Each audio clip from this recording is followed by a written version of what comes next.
에필로그. 나도 코로나 이전 세상으로 돌아가고 싶다. 집필이 끝난 일요일 오후, 아이스커피 한 잔을 타서 처음부터 끝까지 원고를 다시 읽어보았습니다. 탈고를 할 때 늘 조금씩 아쉬운 건 매번 마찬가지인 듯합니다. 딱 일주일만 더 시간이 있었으면 좋았을 텐데 하는 아쉬운 말이죠. 이번에도 예외는 아니었습니다. 그런데 또 한편 느껴지는 이 씁쓸한 기분은 무엇일까요? 이 책을 안 써도 됐다면 얼마나 좋았을까. 기껏 힘들게 책을 다 써놓고 왜 이런 생각이 드는 것일까요? 사실 김미경의 리부트는 전혀 계획이 없던 책이었습니다. 코로나만 없었더라면 나오지 않았을 책이지요. 그래서 씁쓸하다 못해 서글픈 기분까지 드나 봅니다. 솔직히 말하면 나는 매일 그리워요. 그리고 돌아가고 싶습니다. 코로나 이전의 세상으로. 누군가 내게 선택권을 준다면 나는 코로나 이전의 세상을 주저없이 택할 것입니다. 아무리 위기가 기회라고 해도 위기 없는 평안한 일상만 할까요? 게다가 코로나 이후 세상은 너무 빠르게 진화하고 있어 따라잡으려면 생전 안 쓰던 머리를 써야 해요. 디지털 트랜스포메이션, 인공지능, 블록체인 이런 것들에 대해 알아야 한다지만 솔직히 용어도 어렵고 한마디로 불편합니다. 코로나만 없었더라면 살살 피해가며 한 10년 예전 방식대로 잘 살다가 은퇴했을 텐데 이제는 안 배우고 모르면 1년도 못 버티니 피해갈 여지가 없게 됐네요. 어쩔 도리 없이 새로 배워야 할 것들이 많아 짜증도 나고 해낼 수 있을까 겁이 나기도 합니다. 그러다가도 정신 바짝 차리고 사람 사는 게 다 그렇지 못할 게 뭐 있나 하는 배짱으로 악착같이 버티는 중이지요. 하지만 가끔씩 코로나 이전의 일상이 떠오르면 서글픔이 밀려옵니다. 이 세상에 사람 만나서 신나게 떠들고 밥 먹고 손잡아주고 등 두들겨주고 힘들면 마음 맞는 사람과 훌쩍 여행을 떠나는 것보다 재미난 게 있을까요? 같이 부대끼다 보면 갈등도 있지만 그래도 얼굴 보고 직접 만나 어울리는 게 정말 사는 거잖아요. 그 시간이 그리울 때면 저는 1년 전 천여 명의 청중 앞에서 신나게 뛰면서 강의했던 사진을 봅니다. 사회적 거리 따위 없이 옆에 꼭 붙어 앉은 사람들, 박수치고 울고 웃었던 그 뜨거운 열기, 그리고 그 현장 속에 나, 자꾸 보면 우울해져서 아주 가끔씩만 봅니다. 30여 년간 거의 매일 했던 일이며 내가 가장 사랑했던 일을 이제는 사진으로만 추억하게 되었네요. 일과 삶이 한 몸이 되어 살아본 사람들은 알 거예요. 그것은 아쉽다라는 표현으로는 감히 설명할 수 없는 감정입니다. 마치 팔 한쪽, 다리 한 짝이 떨어져 나간 것 같은 심정, 사랑하는 자식을 두고 온 것 같은 비통함에 더 가깝습니다. 지금도 지난 2020년 2월에 제가 느꼈던 감정이 선명히 떠오르네요. 강의가 없던 어느 날, 그리고 앞으로도 계속 강의가 없을 것임을 확연히 깨달은 그날이요. 똑같은 회사에 출근하고 만나는 직원도 똑같은데 갑자기 낯선 곳에 와 있는 느낌이 들었습니다. 한순간에 나는 다른 세상으로 떠밀리듯 와버리고 말았지요. 그때 그 먹먹하고 슬펐던 감정은 바로 상실감이었습니다.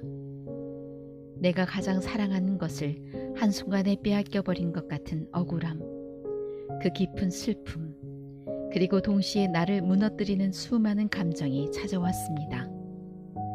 회사도 책임지지 못하는 내가 한심한 인간으로 보였고 대책 없이 하루하루 돈만 까먹고 있는 상황을 지켜보면 숨이 막혔습니다. 사람이 무너지는 건 한순간인 듯합니다. 지금 많은 사람들이 겪고 있는 감정도 비슷할 겁니다. 우리는 코로나 이전 세상에 사랑하는 것들을 두고 왔습니다. 누구나 하나쯤은 소중한 것을 잃었지요. 친구들과 학교에서 웃고 떠드는 소중한 일상, 내 꿈의 터전이었던 회사와 소중한 동료들, 내 생존의 기반이었던 가게와 손님들, 무대에서 대중과 만났던 시간들, 그 시간을 통째로 빼앗겨버린 지금 우리가 느끼고 있는 것은 지독한 상실감입니다. 나 역시 이 감정을 지나오면서 수없이 돌아가고 싶었고 정말이지 현실을 받아들이고 싶지 않았습니다. 그러나 코로나 이후의 세상은 벌써 빠르게 자리 잡고 새로운 질서를 만들고 있다는 것을 안 순간 더 이상 상실감을 붙잡고 있을 시간이 없었습니다. 내 가족, 내 회사, 반드시 지켜야 할 것들이 있었으니까요. 각자가 느끼는 상실감의 정도와 잃어버린 것들은 모두 다르지만 한 가지 우리가 잃어버리지 않은 것이 있습니다. 모든 걸 잃어도 나는 잃지 않았습니다. 30년간 무대에서 강의하던 강사 김미경의 시간은 사라졌지만 김미경이라는 존재가 사라진 건 아닌 것처럼요. 나는 여전히 이전처럼 일상을 꾸리고 소소한 꿈을 꾸고 새로운 세상에서도 괜찮은 인간으로 살기 위해 애쓰고 있습니다. 당신이 사랑했던 그 시간은 사라졌지만 당신은 여전히 남아 있습니다. 우리를 둘러싼 세상이 변했을 뿐 우리는 변하지 않았습니다. 사랑하는 사람도, 지켜야 할 일터도, 그리고 괜찮은 사람으로 살고 싶은 착한 소망도 여전히 그대로입니다. 나이가 들면 걱정도 는다는 게 맞는 말인가 봅니다. 책을 쓰는 동안 코로나 이후 세상에 대해 알게 될수록 온갖 사람들이 걱정되었습니다. 학교 선생님을 만나고 오면 에듀테크에 적응해야 할 텐데 어쩌나 걱정하고, 영어하는 후배를 만나고 오면 극장문 열리기 힘들 텐데 어쩌나 싶어 걱정했습니다. 얼마 전 동차에 나가서는 만나는 친구들마다 디지털 세상에 빨리 적응해야 한다고 입이 닳도록 잔소리를 했습니다. 이 책은 그렇게 걱정되는 사람들을 머릿속으로 떠올리면서 썼습니다. 현재 하는 일, 미래에 품은 꿈, 생계를 꾸리는 모든 분들이 이 급격한 변화에 뒷걸음치지 않고 포기하지 않고 각자의 꿈과 인생을 다시 시작하기를 바라는 마음으로 썼습니다. 또한 미래를 살아갈 내 아이들과 청년들을 생각했습니다. 누구보다 역동적으로 배우면서 미래를 살아갈 학생들과 청년들에게 무엇이 눈앞에 와 있는지 알려주고 싶었습니다. 이렇다 할 롤모델이 아직 등장하지 않은 새로운 세상에서 스스로 롤모델이 되어야 하니까요.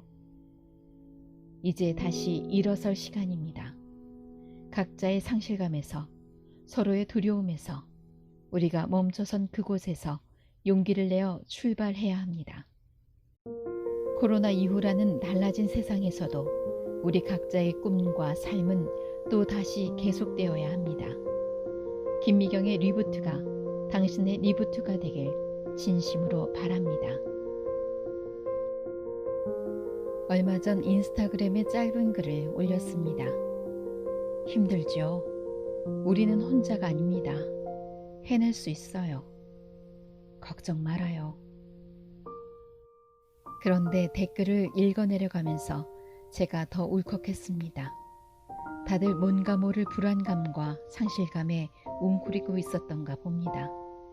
걱정 말라는 말에 그렇게 많은 공감의 댓글이 달릴 줄은 몰랐습니다. 이 책을 마치며 독자 여러분에게도 이 말을 전하고 싶습니다. 우린 해낼 겁니다. 그러니 걱정 말아요.